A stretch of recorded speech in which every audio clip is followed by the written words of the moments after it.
Are we good to go, Benny, yeah? Recording, my friend. Okay. Are we just jumping straight in? Yeah, I think so. Okay, right, let's do it. You're breathing too heavy. Just don't breathe. Just don't breathe. Okay, hold my breath.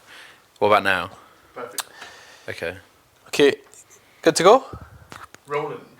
Guys, welcome to Season 2, Episode 1 of the WRW Watches podcast. We're back. New studio, new setup. New studio, new setup. Yeah, we won't be on this one for long though, unfortunately. But new studio, new setup. We thought we'd just bring it back, make it a wee bit more relaxed, not too like We've stuffy. got a new kit that we bought today that we have no idea what's going on. Yeah, we went and bought these mics today because Benny actually told us to go and buy like this one mic, but it was 385 quid, so we decided against that, and I made an executive decision to go and buy us these Rode mics, which were 320 quid, but still, we got two for the price of one. So as long as Benny can hear us right now, Benny can hear us, 1, 2. Thumbs up from the Benny. Thumbs up. It's actually quite Sweet. Weird that he's naked on that seat, but anyway. Makes a difference to Cammy being lubed up, so we'll bring the lube for you next time, Benny. So yeah, quite lots to catch up on, to be fair. Yeah. We've not done one of these. When was the last time we released a podcast? Honestly, I feel so much more relaxed, mate. 3 or 4 months ago. I feel so much more relaxed. Yeah, me too. Just but chilling. the issue is I might fall asleep. Hopefully. No, we actually went into the studio and we filmed one probably about 6 weeks ago, but the issue with that is we didn't have time to edit it, and then the shit we were talking about just got so dated. So Mate, it's not even that. I think we were so used to not doing the podcast that then we went back into the studio and it was like this formal thing, and because we had been recording videos in the studio that were a lot more formal, then we tried to go back to sit in the same bit of the studio where it was like less formal. Yeah, it didn't really work. Just didn't really work. So I think maybe we should just start off with a couple of pet peeves. You got any pet peeves? I've got tons. Oh, you go, because you're throwing me off my feng shui. So I know, but I think it's just a good way to get started in it. you far away. Anyway, I've got, you know, the whole thing I've got with restaurants. Oh, this is another one as of today, and we've actually already given this a pet peeve. The same restaurant. Honestly, I'm going to have to name it because do it. Epicures in the West End of Glasgow. I think it's on Highland Road. I have never came across more rude, obnoxious staff in my entire life. Like, it's a joke. It's an absolute joke. Honestly, and I'm so angry today. So we walk in. We'd try and go to the other one that we usually go to, but it was full, so we were like, we'll go up to Epicures, walk into Epicures, open the door, the place is like, got loads of people in it, like really busy, walk in, open the door, and the woman just goes, I was like, hi, can we have a table for two? She was like, yeah. She turns around, she was like, oh, there's one there, you can have the one in the middle, you can have the one upstairs. So I just went, we'll just take this one here, and just like walk past her, and she pure went, what did she do? She was like, pure like run her over in a like, Range Rover. as if I'd walked right into her. It wasn't even anywhere near her. I was like, I just went, listen, don't worry about it, we'll just go somewhere else. Walked out, took a picture of the restaurant, posted it on my story. About 7 people came back to me saying that place is the worst. Like, I've lived in the West End for 10 years. Like, every single time I go in there, the staff are always the same. Like, it's just like, what is wrong with people? It does my head in. Yeah. I used to work in restaurants. If I was the owner of that place, I'd have sacked her on the spot.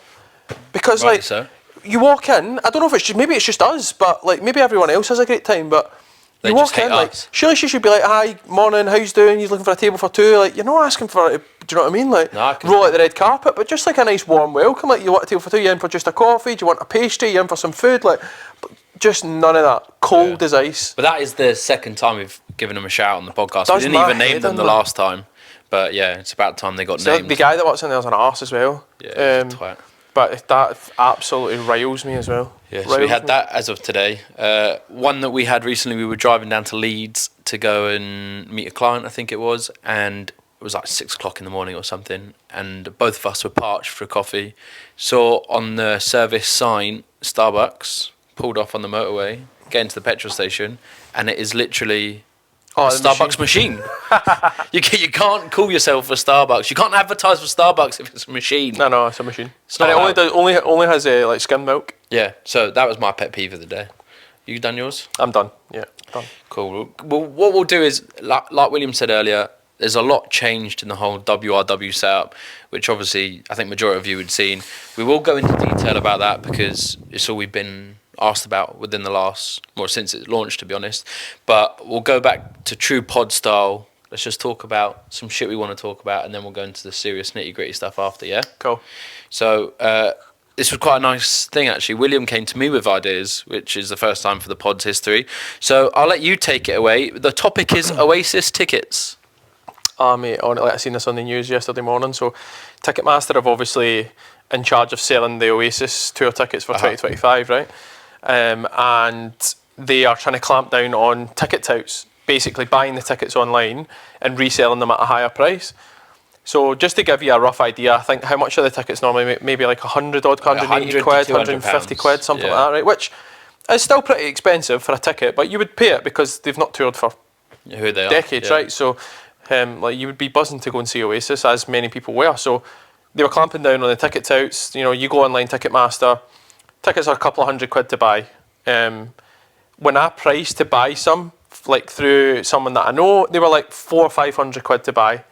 And that's obviously like a reseller's price that's got the tickets and he's selling them on. Was he a concierge or was that just a normal bloke? Yeah, like a kind of concierge guy. So there should be even more of a premium from someone like that. Aye, so like you could call him a ticket tout, but that's obviously not what he just does. Anyway, long story short, but then Ticketmaster were also advertising like tickets that were like £450, £475, like, but massive range of tickets. It wasn't just like a standard 180 for the middle, 210 for the front, 150 for the back. Like, it wasn't like that. Yeah. So what they've said on the news is, they're clamping down on ticket touts so that they can sell the tickets for the same money that the ticket touts sell the tickets for, which in my eyes should be illegal.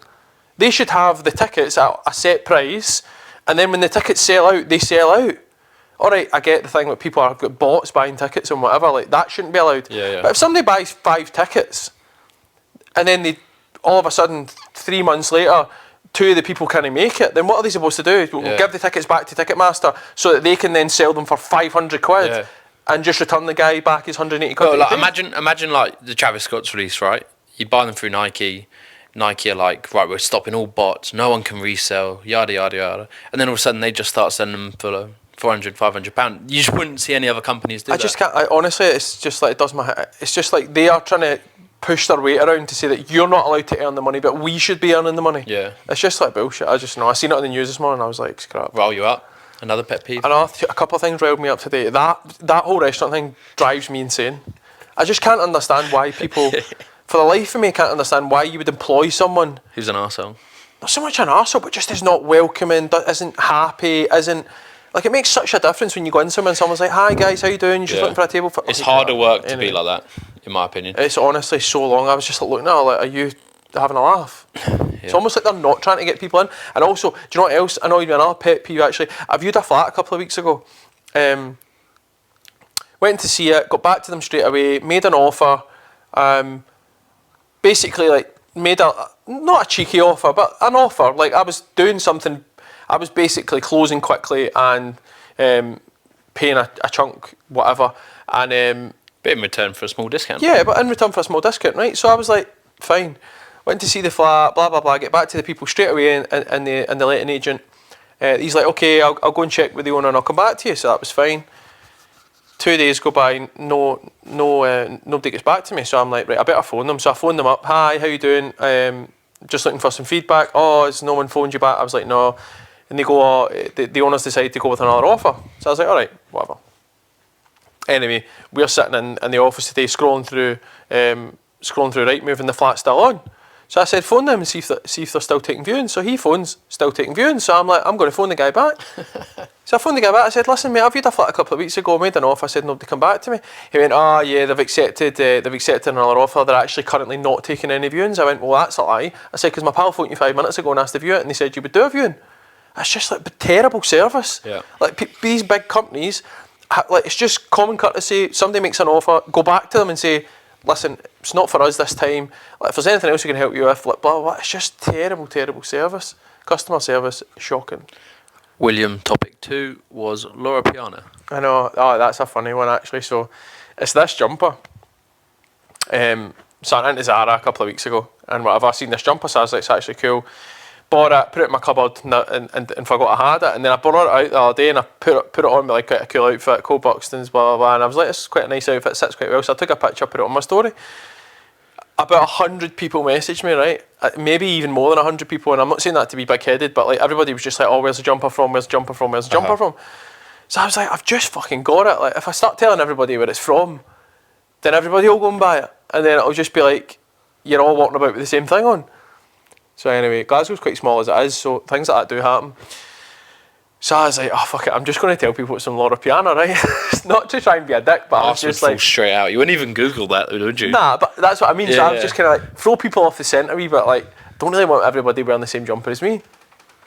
So I'm like to everybody, I just wrote back to everybody. I just basically copied a message and copied and pasted it to every single person in my messages. Loro Piana, bro. I took a screenshot of my messages. I couldn't believe how many messages I had.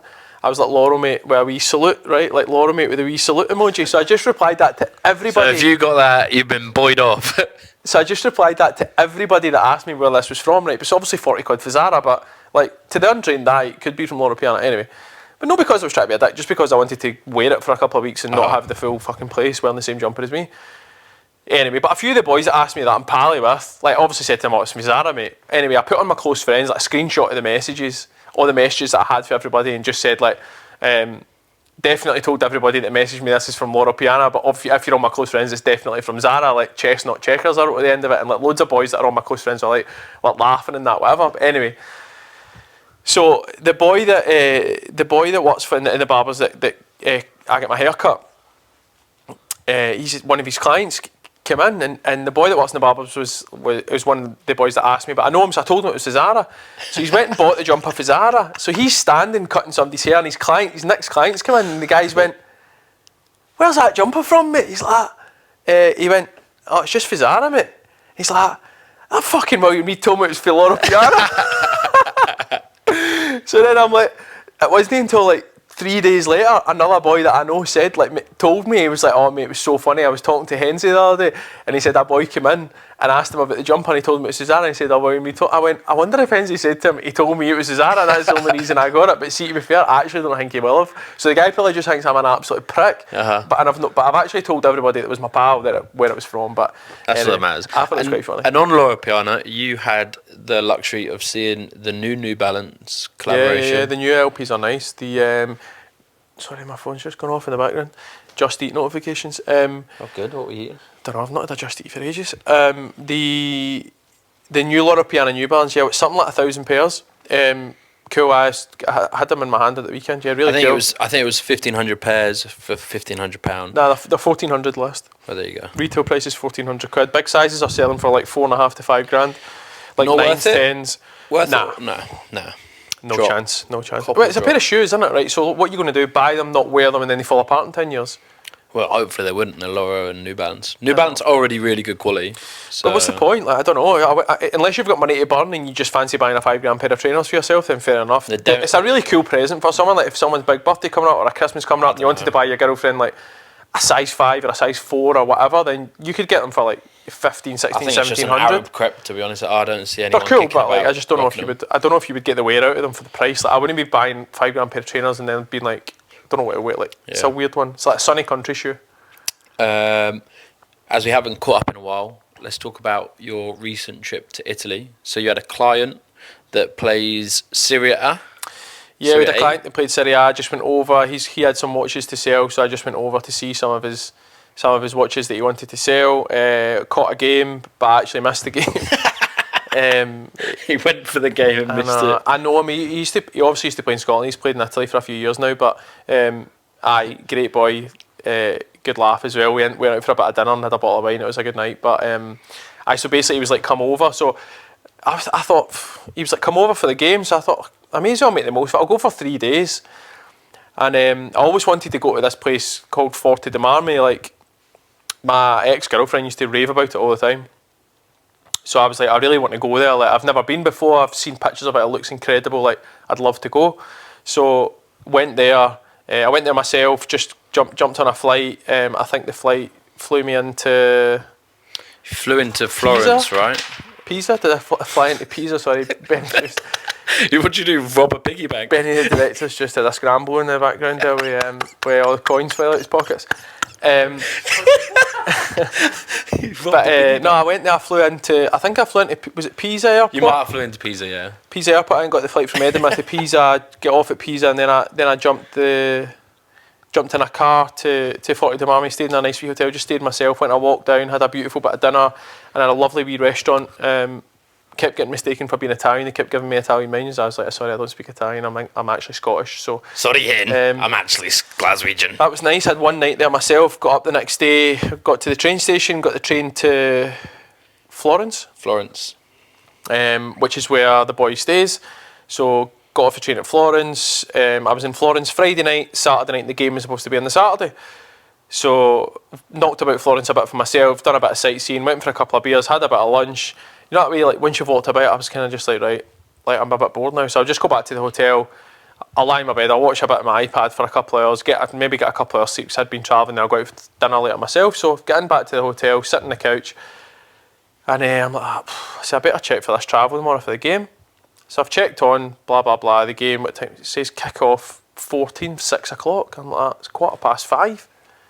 It's 45 minutes away. I'm like, I'll never make that. And see, when you go to Italy and whatever, you need to take your passport with you to the games before they let you in. So I was thinking, I don't want to travel all the way there. The game kicks off and maybe not letting people in after kick-off, and then I'm going to be stuck there and I'm not going to be able to get back. So I had to just text him saying, listen mate, I'm really sorry, but like I've missed the game. I thought it was on the Saturday and it was ended up being on the Friday. But see, to be fair, the first leaflet he sent me, it did say it was on the Saturday. It just, the date got changed to the day before.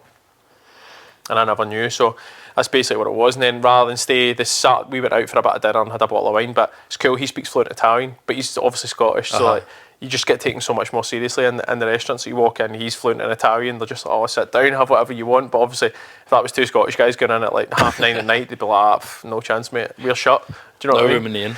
So it was good, so I just flew home myself on the Saturday and that was it. It was really good. Whilst you were there, you did learn the definition of daylight robbery. Mate, which I think is important to address for anyone going to Italy soon. So Florence has loads of wee squares, and basically, and I had like 250 quid on me in pounds, right?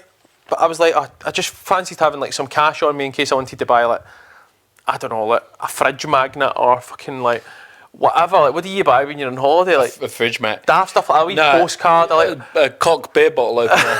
The wooden ones. Yeah. Wooden ones, innit? You've got hundreds of them, don't you? I don't use them for opening bottles. George has always got them in a drawer. Splinter in my house. Anyway. So I was like, I just fancy having some cash. Maybe I need to get a taxi or I want to grab a sandwich. I don't want to be like constantly having to use my card all the time. So anyway, so I was like, I could just go to this wee place. So it says change in big massive writing above it. And it's got one of those glass partition windows. You walk in and it's got like all the exchange rates. So I've looked up at the exchange rate board and it says euros to pounds 0.89 or something. So I'm thinking obviously they've got that round the wrong way. Maybe because we're in Italy, the exchange rates, like, it's usually like 1.1 something, right? So I was like, they've obviously got that round the wrong way, like, fine. So I've marched up to the wee counter, woman, not a word English. So I'm like, £250, counted it out, and then they've got those wee things that banks used to have. You slide it under the glass. Slide it underneath. Yeah. So I'm like, 250 quid, slid it underneath. She's like, oh, thank you. She went, have you got your ID, driver's licence, passport? So I was like, yeah, no worries. Gave her my driver's licence back through. And she went, that's €211 and 42 pence. I was like, you're giving me less euros than I've gave you in pounds. She went, yeah. I went, no, just cancel the transaction. I'll take my pounds back. She went, sorry, and pointed at this wee note on the window, and the note's that size.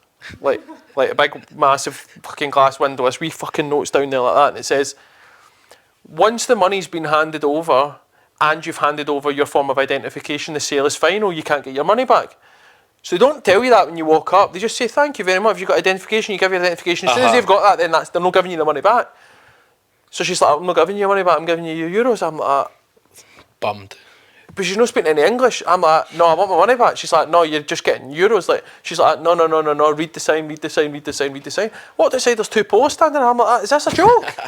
They were just looking at me as if I had 10 heads. I was like, fuck's sake, it's quickest way to lose 50 quid.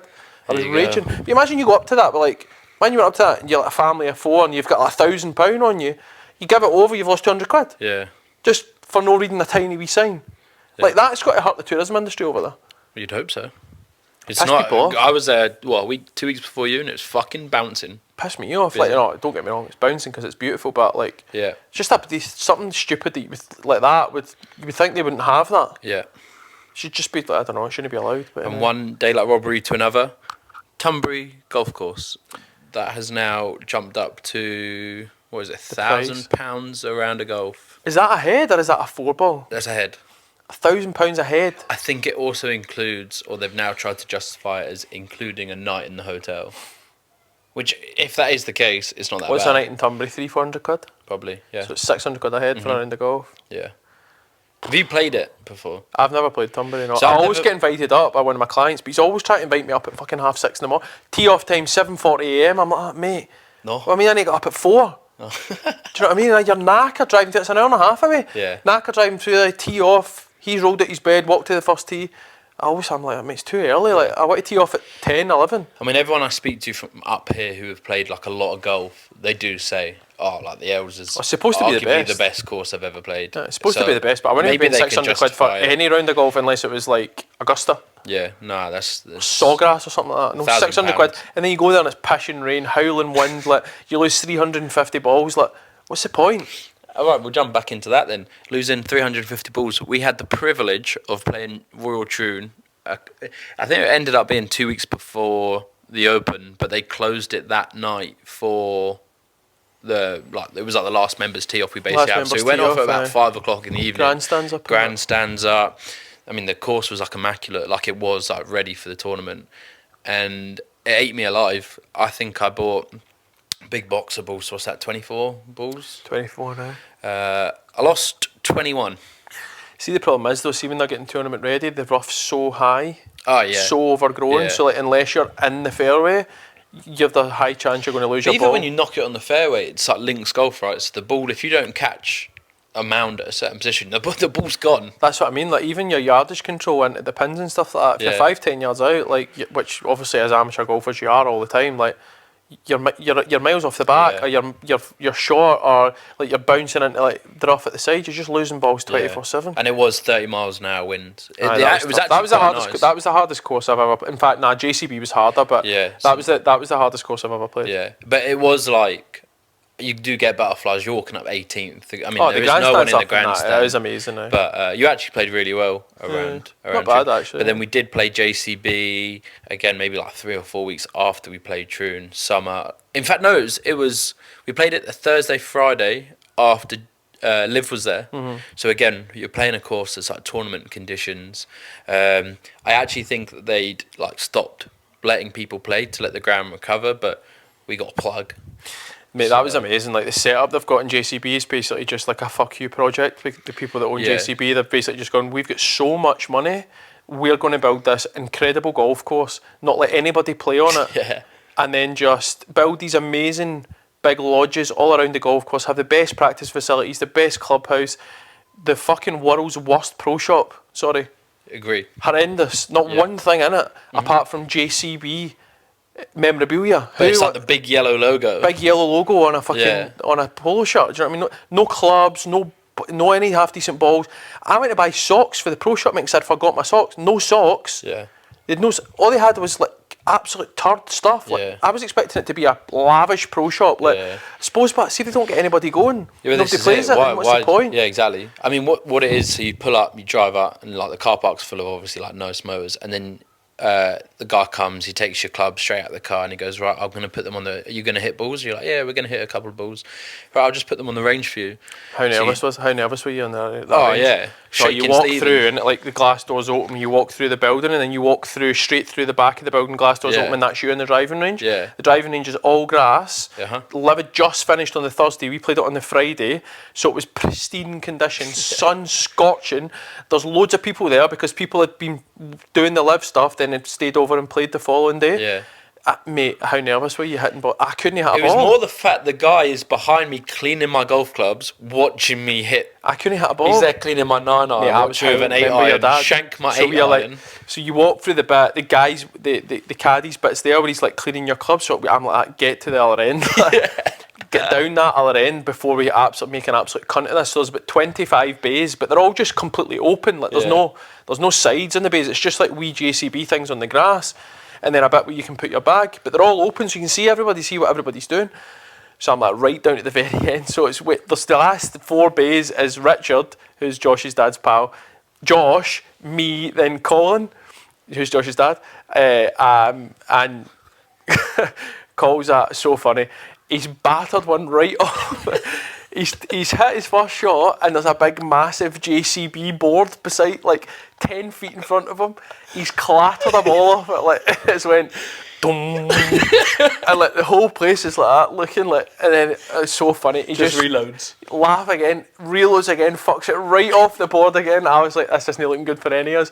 I've tried to hit a shot, chunked it about 5 yards in front of me, nearly dug down to middle earth. Like it was horrendous. I was so nervous. I was like, I can't even hit a ball here. I was that nervous because it's just so open. You can see there's good golfers there. It's amazing. Yeah. I was just like, I just need to not hit any balls. Just get me on the course. Yeah, it's one of those things that it's like you're playing this possibly for the last time. How hard was in your life. Yeah, it was tough. I think that's actually the best golf I'd played in a long time, and it was still. It was fucking near enough impossible. Yeah, it was like so tough. Yeah, I mean the rough there was pretty rough. Oh, I mean anywhere off fairway, your ball's lost. Yeah. There's a lot of water. It's just dead long as well. Loads of water, if like you're just not good dead off the tee, tough shots, narrow greens, like bunkers everywhere. You just find yourself in hazards all the time. Yeah. So we'll move on to a little bit of watch talk. 3 topics in the watch, I suppose, really quickly because we're dragging on a wee bit. The new Patek Cubits. Yeah, 45mm square. Ginormous watches. Honestly, I just for a brand like Patek to release such a controversial watch, for me, I just don't. Obviously, they'll sell for over list price, but I actually don't like it. And even the more I've seen it on people, the more I dislike it. Yeah, I think that's when I first saw pictures, I was like, right, when I see it on someone's wrist, it will look nicer. Yeah, because you usually see it and you see it then, you see someone wearing it and you think that's actually cool. Yeah. But then, like, the more I see it, the more I dislike it. The more uncool it becomes. Just looks too blocky and square and, like, I don't know, I'm really not a big fan of it at all. I don't know why they didn't just keep the range that they had and maybe bring out something like a nice hybrid of like a Aquanaut and a Nautilus, like something in like the mid-range, or maybe bring out something that was a wee bit more accessible for people that maybe don't have $100,000 to spend on a Nautilus or whatever. Do you know, I really don't like it. And you know the platinum one that comes on the blue strap, it's like 90 odd grand to buy. Am I too close or am I further away? He's texting me saying he's going to stab me if I don't hold this up right. You keep changing it, I think that's why. Well, that's because I keep seeing his face and I'm like, I need to be further away. Right, okay, we'll freestyle from here. We're currently doing a deal. Sorry, just to say, the Cubits are selling for mad over list still. The Steel and Rose one, like, it still goes over list. The Platinum one goes over list, and the Steel one goes over list with the green band. Where are they sitting at? I don't know off the top of my head because I've not paid any interest in them because no one has ever asked me for one. Honestly, I think they're horrible. Yeah. Crazy really don't like them. Move on to a cooler watch. We're currently brokering a deal now for an Audemars Piguet. Yeah, nice. Very, very cool. Thanks, so mate. Yellow gold, Royal Oak offshore. We brokered it today, I think, for 105k. Bought it for 103, which obviously margin-wise isn't amazing, but he's a friend. He's a friend of yours as well. Yeah, he's a pal of mine. And I was open with him when I said that. I was like, often I find that's the best way to get deals done. Like, see if you're just honest with both parties. Like, the guy that was trying to buy it, I said, look, I want $2,000 out of this. The guy that was trying to sell it, I said, look, mate, I want $2,000 out of it. So I'm just being honest.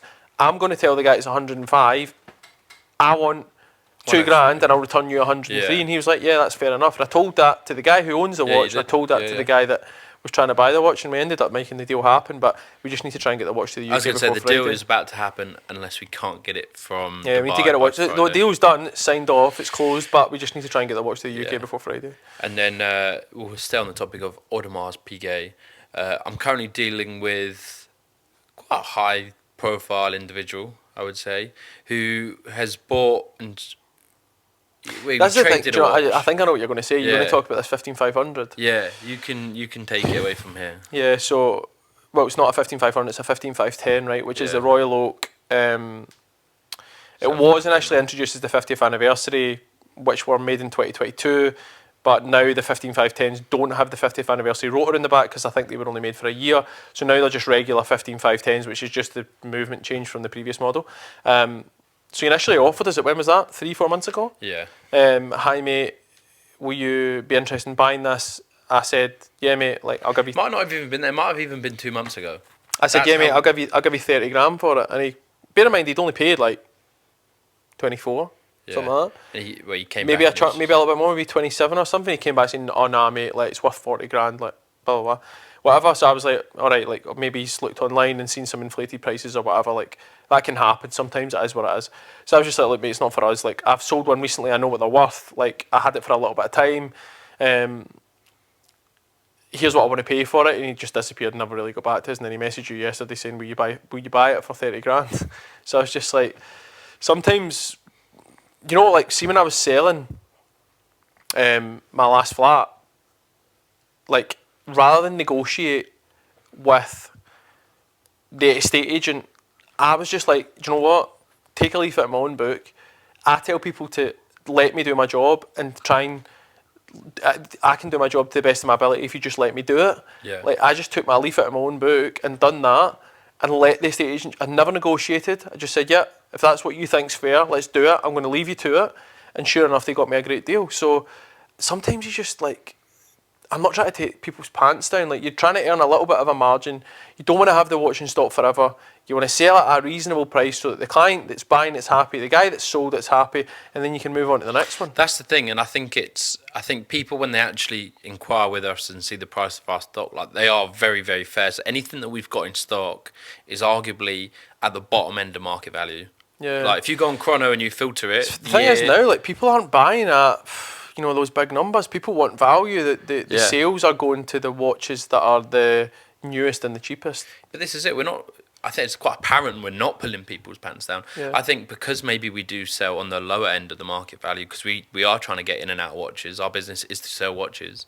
That maybe when they're coming to us trying to sell the watch, they think that we're trying to lowball them. And it's like, we'll be so transparent. We're going to sell this watch next week for X amount over.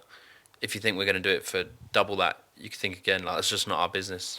Yeah, I mean, like the problem is now people get offered more to go to London, or they get offered more to go here and there, and don't take into account the fact that they need to travel there, stay over, come back, and all the hassle of getting there. They might be earning 300 quid more. So last point, and then we'll go into the nitty gritty stuff. This was your final point that you gave me this morning. Dynamic pricing varies due to demand. Elaborate. That's the Ticketmaster stuff. So just cut that out. Just as one topic. Okay, right. In that case, let's just jump in. How are we doing timing wise? 33 minutes. You're talking at all different volumes. It's not the mic. It's you. This is my voice. You're speaking at all different volumes, like. It's the microphone. You do look like you would stab me in that chair. Anyway, moving on. Is this alright?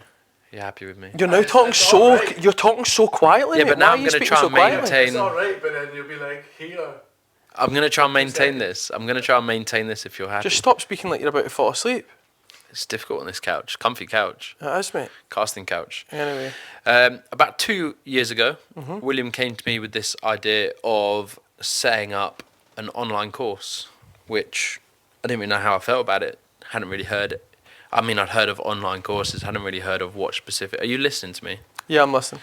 You hadn't heard of online courses and you hadn't heard of anything that was watch specific. I'm listening. Yeah.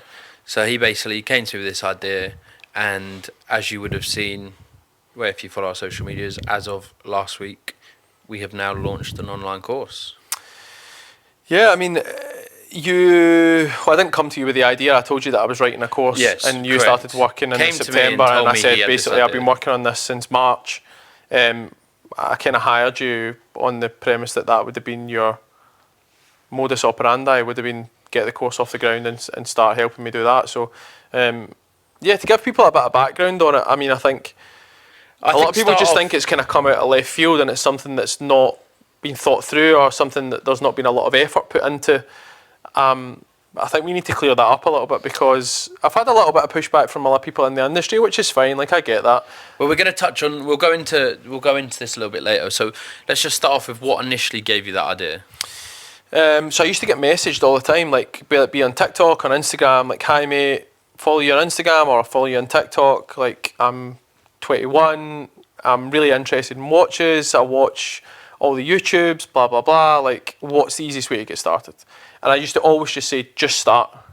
But then the more that I started to think about it, I was like, it's maybe not as easy as that now. Yeah. Maybe when I was younger, it was easy to just start because I was fortunate enough to sell my first watch, have a little bit of money, and then use that to move on. So we used to get asked all the time. I used to say, just start, and then I kind of often started to think to myself, well, I get all these messages all the time. Like, maybe it would be a good idea to write a course, like, and maybe teach people what I've learned in the last 10 years. My 10 years experience, maybe try and condense that into some sort of.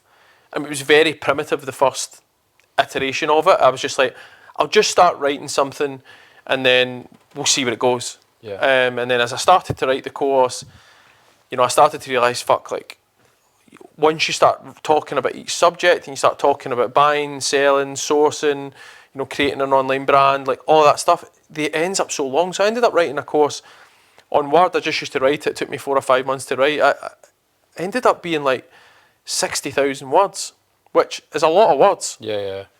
And then it's about cutting that down and copywriting it and making it so that it reads properly and it doesn't just constantly read like a just big long spiel of stuff that someone can't understand. So I'd had the bones of the course written by pretty much kind of when you started working, and then when you'd started, I'd said to you, right, look, here's what I've done, here's, like, I think there'd be a really good market for it. I think it would be really good because it's like an educational thing. You can teach people the do's and don'ts, saves people coming into the industry with no experience, doing all the wrong things like we've had experience of people doing for the last 3 or 4 years since COVID. So, that was the idea behind it. I'd written it come September. I'd kind of had the bones of it, and from September onwards, September last year onwards, we'd been working to get it to a point where it actually became something that someone could use. Yeah, so I suppose touching on that then, what has gone into having this idea to now making it like a final product? Like, what's actually gone on? I mean, when I started that, I just thought, I'll write a course, I'll fling it up online, and that'll be it. Like, obviously that's now transpired to be something completely different. It's grown arms and legs. So we've basically had a design agency to design an online platform that works the same as a learning platform, that when someone buys the course, they then get access to the online platform via a login with like their email and their username and a password, and they can then access the course. The course has got 10 modules. There's a video and a PDF with every module that you can follow along. There's quizzes, interactive parts of the course, online stuff that you can interact with as you move through the modules to make sure that you're actually listening and you're learning something from each module that you get through. So 10 modules, there's 10 videos. The videos range between about 10 to 20 minutes long depending on the module, and there's a PDF that goes with it. So we've had a design agency design an online platform, design a landing page, and all that, and that takes loads and loads of time because bear in mind we need to record the videos. Yeah. To explain it, we need to then go through the entire course, copyright it all so that it reads properly online, so that all this stuff makes sense, it follows a flow. There's definite parts of it that like actually teach people relevant stuff. Like there's all loads the videos of modules. Are edited. It's got pictures. Videos are edited graphs. all properly. Like it's taken months and months and months and months and months and lots of money to get to this point. That I think people just discount, probably because naively they're used to seeing get rich quick schemes like like people have been like, oh, join this WhatsApp group, we're going to let you drop ship watches. Like, what? Yeah. Like, that doesn't even make sense. If you knew anything about the watch market, you would know for a fact that you can't drop ship a watch, because can you imagine the insurance on that alone? And you're telling me that these guys who don't even sell watches are drop shipping watches for people all around the world that have zero experience in buying and selling watches. Like, you could get a fake watch in 2 minutes and drop ship a fake watch to a client, and then who does the client go to? So there's so many pitfalls, so many things that I've learned over the last 10 years that are in that course that are priceless little nuggets of information that you would never know until you had made the mistakes that I have made. So I'm really proud of it, to be honest. I'm really proud of what we've managed to achieve. and managed to get to a point where it's actually something that people can go online, buy and learn from. So no, I'm really proud of it. Yeah, and so you should be. And now we've got a whole marketing team on board who are costing an arm and a leg, but like who are marketing it to using Facebook ads and Instagram and TikTok stuff. And we've got now Benny, obviously, who's doing a lot of the kind of creative-ish direction behind a lot of the videos and a lot of the editing as well, and who's generally just like an absolute genius, like with a camera in his hand. And he can make nighttime daylight and daylight nighttime. It's a beautiful thing. Just like, honestly, like, he's deaf, but genius, but with a camera in his hand and editing software. And just, it's good when you find someone who shares like a vision for what you think you want, and someone who can like action that into something. Because I've worked with people before that like take videos and I'm just like user turd, like crap. And Benny's good. He like does lots of really good copy as well. Like writes very well, like creative writing. He's good at that. So he's a poet. Yeah, shout out Benny. He's sitting over there. I don't want to make him fucking bigger. Don't want to make him blush too much, but nah, he has been very, very good. Yeah. So. And we so that whole advert that you saw as well, hopefully you saw, that was actually shot in one night. I think it does look like it's day and it's night. I think you two started shooting it at 2:00. I turned up at 4:00. Yeah, so basically the idea behind the advert for the course was for me to be going through a plan and sweating it and making it seem as though, not making it seem as though, because I had been working on it for months and months and months, actually been working on it for over a year at that point, but and put it into something that people could understand, and you know, like create an advert that emphasised the hard work, emphasised the detail, emphasised the amount of long nights, early mornings that I had been working on it. It tells your story. It's very personal. It tells your story. So we as well. obviously go watch the adverts if you haven't watched them, because they're really cool. They're on Instagram and TikTok. But we managed to effectively shoot that entire thing in like 15 hours. Yeah.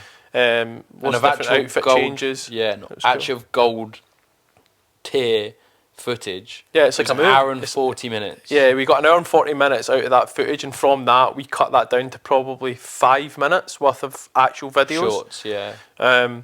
Which is incredible. Like we managed to shoot that and edit it and get it back for the first iteration of it in like less than 4 days. Yeah, which is like incredible, really. It's like a film. It was like, a good team effort as well. Like anybody that watched it gave great feedback, said like, I love what you've done, like it's so cool. But as well, it was just the three of us in the hotel, right? And between the three of us, like, we have such a good laugh. Like, time flies super quickly, and it was just like a good fun. Like, I really enjoyed it, but it was long. Like, and then so touching on, we obviously spoke about we're trying to tell your story, trying to make it super personal.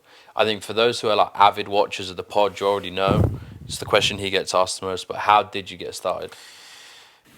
So I got my start on watches. My parents bought me a watch for my birthday. It sounds stupid, but I didn't really like it. I didn't love it. It was a steel and gold Daytona, but I had a grey dial. Just wasn't really my thing, so I kept it for a bit and then managed to sell it about 6-7 months later to try and get something else, and made a bit of money on it. So I made like 700 quid on it, and I'd only had it for 6 months, so kind of thought might be something here that we could start earning some more money from. By that time I'd just left uni and I was working in an engineering firm and hated it, so it was just like any escape from that basically. And yeah, that's how it started, and just sort of snowballed from there. Sounds easy, but I never sold a watch like properly once I'd set the company up for about 8 months. Yeah, you've actually answered so many questions of mine. I think it's probably quite important that you maybe give like a module overview, like what the course actually and then gives. If you read out the modules, then I can maybe see a little bit about the modules. Yeah, so module 1, it starts off and talks about the current watch market. Yeah, so that's an introduction basically into what the watch market is, what it looks like, and how it functions. Module 2 is COVID-19 and its effect on the watch market. Yeah, which is obviously incredibly important for anyone who's looking to start buying and selling watches. You have to understand the market, and you have to understand the effect that COVID had on the market, and why people now are maybe a little bit more hesitant to put their money into something, because COVID has caused a massive drop in the prices. Module 3, future of the watch market. Yeah, again, it's pretty self-explanatory. Like, it's hard to tell the future, but you can plan, you know, based on trends and stuff like that from before. It's in the way. Fuck's sake. Module 4 is sourcing. Sourcing, massive part of anyone's watch dealing life. How can you buy and sell watches if you can't source watches? Yeah. Module 5, buying and selling. Buying and selling again, yeah. Like you can't. So you've got no business if you can't buy and sell. Module 6, market trends and analysis. Yeah, that also ties into the kind of future of the watch market. There's a lot of overlap there between those two modules, but that's about recognising trends, recognising, popularity, spikes in the market, and using that to your advantage to try and make money. Module 7, building and reputation management. Yeah, again, a massively important module. That's about creating a reputation that will enable you to deal more freely with other dealers. Module 8, online presence and using digital media. Yeah, that module's lots to do with brand building, how to create cohesiveness throughout your social medias and your Instagram and your TikTok and your websites and everything else. Again, a massively important module just for social proof, for recognition, so that people, when they see something to do with your brand, they recognise it's your brand. Yeah. Happens to us all the time. We get messages all the time saying this guy's using your photos, because we've got such a recognisable style of photo that when people see it, they think it's ours. Yep. So that's what that's about. It's about building a brand using online social media and digital platform media. Module 9, case studies and success stories. That's about kind of certain success stories and stuff that we have done in the past that we have had great success from. So there's stuff in there like the Tiffany OP41s that we bought at 12k and sold at 27, 28. So that's kind of what that module's about. A little bit of market trends in there, a little bit of future planning in there as well. Teaches you what not to do as well. Teaches you what not to do, teaches you how to make money when times are tough, and maybe when people aren't selling and buying as many watches. And then module 10 is the graduation. Yeah, that's just more of a synopsis of basically everything that you've learned and how to use that and use those learnings and put them into practice. Yeah. And then, so moving on from that. Just to say though, like when you learn this course online, at the end of every module, there's an interactive quiz. So basically what happens is you go online, you do the first module, you watch the video, you follow along with the PDF. You then get to the end of that module. Before you can get onto the following module, you have to answer the 5 questions. You have to answer them correctly before you get onto the following module. So this isn't a get rich, here's a crappy WhatsApp group that you can join and I'm going to put 5 traders in it and everybody can buy all these watches at trade prices. Like, that's not what this is. This is a investment in someone's future that they can use to better their life and give themselves an extra income stream, and hopefully, if it goes well, make it their main income stream. Yeah, and that's the thing. I think it's the question we get asked the most since the course had been launching was the WhatsApp groups. I think that is arguably, you've got obviously the whole online course, but the WhatsApp groups is more when you're done with the online platform. You're not just going to be let off the leash. Yeah, so there's 3 tiers of the online stuff. There is a gold, silver and a bronze tier. The gold gives you access to all 3 WhatsApp groups for free for 3 months. The silver gives you access to 2 WhatsApp groups for free for 3 months. And the bronze gives you access to the main WhatsApp group, which is just the community WhatsApp group, which is free for 3 months as well. So the community WhatsApp group is basically just a group of everyone else who's done the course or who is currently doing the course. That enables you to build a network from day one and, ask people questions, learn from each other, create a community, lots of kind of topics in there, lots of important watch news, all that sort of stuff is all in there, market updates, monthly market updates, weekly market updates, what's selling right now, what isn't selling right now, what's there lots of right now, what's there none of right now, what are people looking for right now.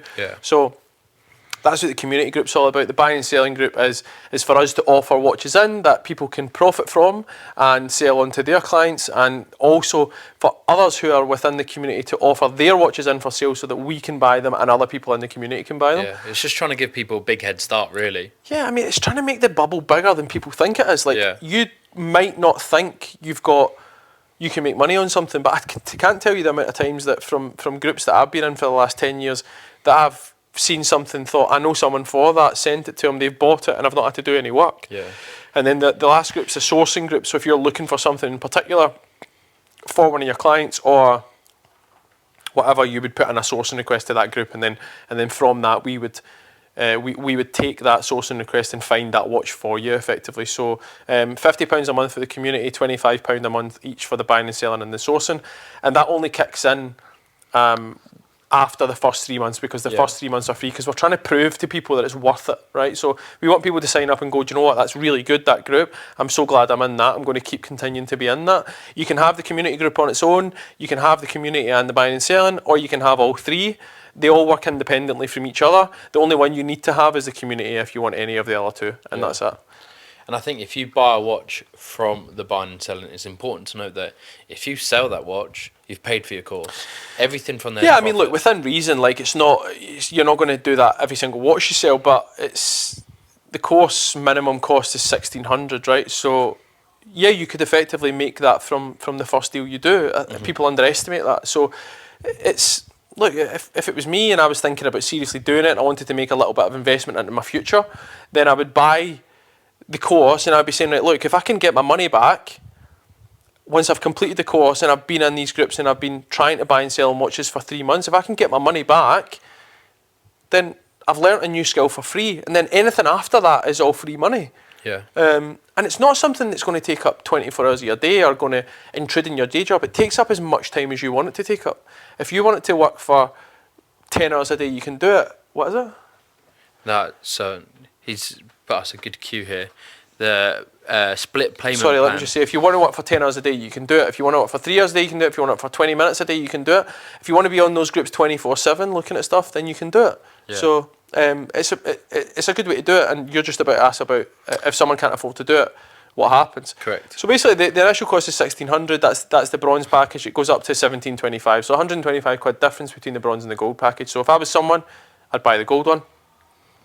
We've decided to partner up with Klarna so that you can split the payment. You can also pay the payment through PayPal Credit, which lots of people use, which is effectively just a way to credit the payment so you don't have to pay it all up front. Klarna will split the payments, I think, in 6 or in 3, which should be affordable for most people who want to start buying and selling watches.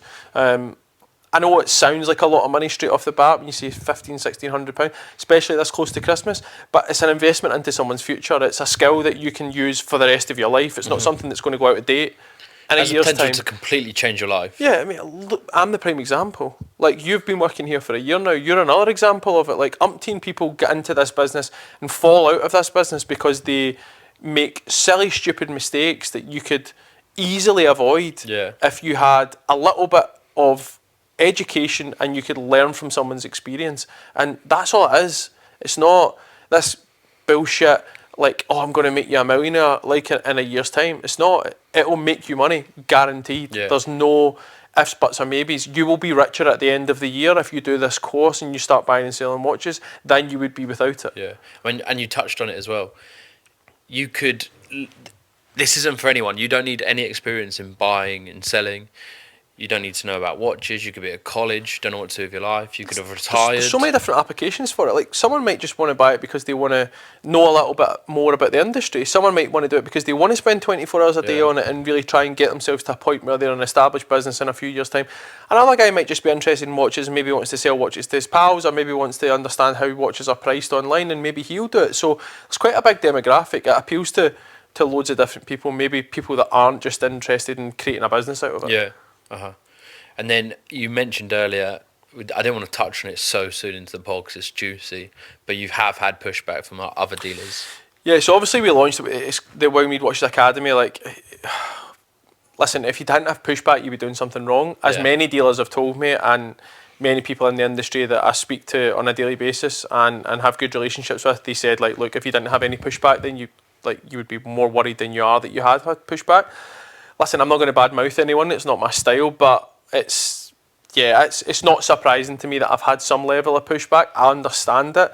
I completely appreciate the position that they probably think it's going to put them in, or maybe put the industry in. Why wouldn't they like it? Elaborate on that. Maybe they think it's going to bring people into the industry that, you know, don't know what they're doing, or it's going to bring more people into the industry, which is going to then create, you know, more competition, or going to give them less of the piece of the pie that they have just now. But from my perspective, anytime that I've had any good competition, it's made me more motivated to be better, and always made me better in the long run. So I think it's a really good thing for the industry. I think it'll save people coming into the industry that are not got a clue what they're doing, and just because they've got a few pound lying about.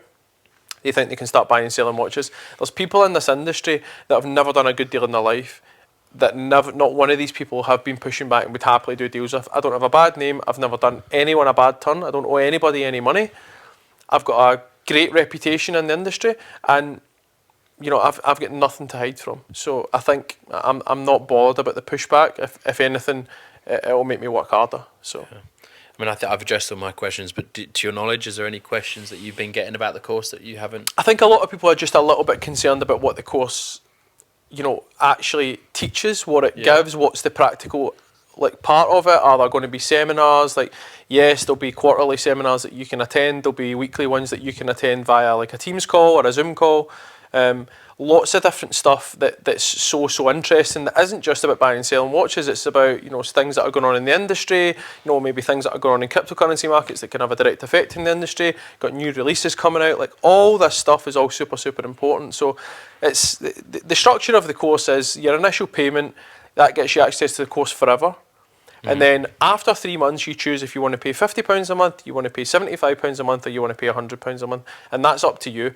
After those 3 months, if you don't want to pay any more of that, you just drop out of the groups and that's it, done. You don't pay any more, and that's it. So you can either have your minimum payment, which is your initial payment, 1,600 or 1,725, and then that gives you access to the groups free for 3 months. After those 3 months, if you don't want to pay any more, you don't pay any more. If you do want to continue on and be part of the groups, then it's £50, £75 or £100 a month. Just depends on which one you want to go for. Perfect. But that's the only questions I've had. So I think we are. How are we doing on time, Benny? 56 minutes. Perfect. Oh, perfect. That's actually not too bad. I think I just want to touch on the last bit. Seeing this, or you coming to me 2 years ago, telling me that you had this idea. Sorry, stop pointing at me with those demon eyes. Well, just hold the bloody mic, mate. I was going to say something really nice. I was going to say. I'm very proud of you, because you came to me with this idea 2 years ago. Thanks, mate. And I mean, when you first gave me the idea, this idea's really snowballed. It was like an online course. Didn't really know what to make of it, and then started working on it, seeing how much work you put into it. I mean, towards the end, we've both put some serious hours in, long nights, early mornings, trying to get this into the position where it was. And now seeing it. Do you remember the day that we tried to launch it, and we tried to launch it. The landing page was we were supposed to be launching at 10:30.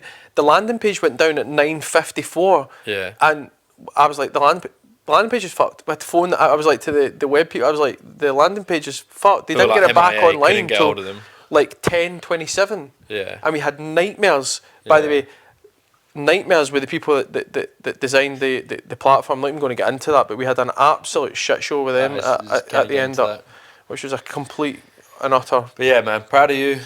The course is live. Anyone watching this, go buy that shit. Yeah. Yeah, maybe cut that bit out. Go buy that shit. It's not go buy that shit. That important, but I can't hear you anyway. yeah. Can you just hold the mic, mate? Like, honestly, God. Well, when it's clipped to me, There should be a module in the fucking how to hold a microphone.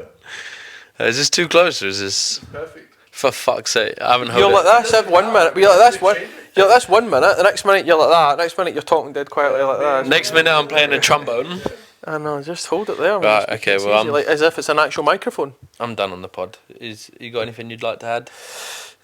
No, just it's an interesting few months ahead, I think, for the watch industry, I think. And on that note, season 2 of the pod, if you are watching this and you are an avid, don't get on our case for not releasing podcasts weekly. Please just, we do want to do it. I think the next podcast we'll make sure Josh has had a Red Bull before the next podcast, because he looks like he's about to This fall couch asleep is over so comfy. That is a comfy And also, shouts out to anyone that we've bumped into in this. You've bumped into a few people at a wedding. Whilst we've both been in town, we've had people bump into us. Yeah, when loads you've of people been ask about the pod, to be fair. Yeah. It's the most requested thing that we've done. Easily, loads of people always say, when's podcast come back, when's podcast come back? So we're officially back. A bunch of boring bastards. I don't know why anyone watches this, but honestly, mate, I don't know why anybody's asked listen to me. But but look, we're here now. So yeah, please don't get on our case if we haven't updated one. No, we'll do one week. every 2 weeks. We say this. You're gonna need your own private jet to be flying to and from for these appointments. We'll do one every 2 weeks. Okay, well there you have it, folks. Season Anyway, 2. guys, thanks a lot. That's us. Season 2, episode 1. Fuck these mics.